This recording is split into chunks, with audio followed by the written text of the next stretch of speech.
Cooperation is as old as humanity, and records exist for people working cooperatively right back to the 1760s. But the cooperative movement as we know it today began right here on Todd Lane in Rochdale. Life was hard in the 1840s.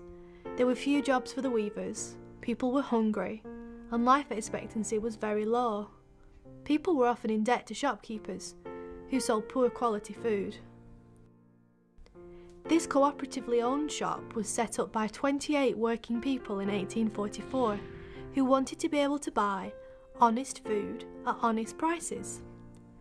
They saved up until they could afford to open a shop and transported their first goods by wheelbarrow all the way from Manchester. This group became known as the Rochdale Pioneers. They had butter, flour, oatmeal, sugar and candles. The gas company thought the co-op shop would not be able to pay their bills and so wouldn't supply them with gas. So the pioneers had to use the candles to light the shop the very first opening night at 8 p.m. on the 21st of December 1844. The Rochdale Pioneers were inspired by Robert Owen and used his ideas to create the cooperative values. Anyone could join the cooperative by paying £1, regardless of their religion, politics or job, and each person had one vote. They sold pure goods, and the shop profits were shared with the members as dividends.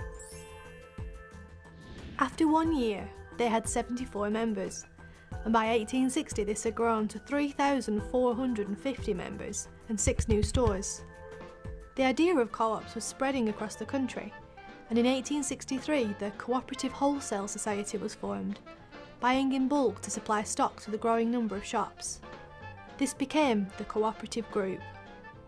Most co-ops had a reading room above the shop that members could use, as education was seen as very important for all. In the Rochdale Pioneers Cooperative, many men and women had their first opportunity to take part in voting, years before general elections were in existence. Women were welcome in cooperatives from the very beginning, given equal voting rights, and were allowed to sign for their dividend. A minimum wage was implemented in 1907, 90 years before becoming law in the UK, and cooperatives were often ahead of their time when it came to issues like pensions and working conditions. Workers at a cooperative factory in Crumpsall had a piano, library, and even a football club at work, and they were the first biscuit makers in the country to work an 8-hour day. Employees even got a wedding cake given to them by the factory when they got married. Cooperatives are famous for caring for their members, even looking after the families of soldiers by continuing to pay their salaries whilst at war and assuring them jobs on their return home.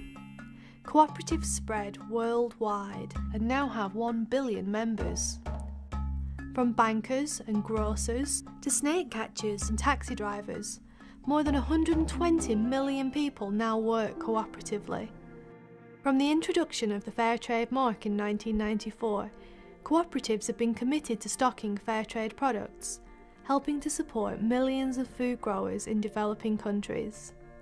The massive impact of the actions of those 28 people back in 1844 has influenced a global movement, a new way of living and working.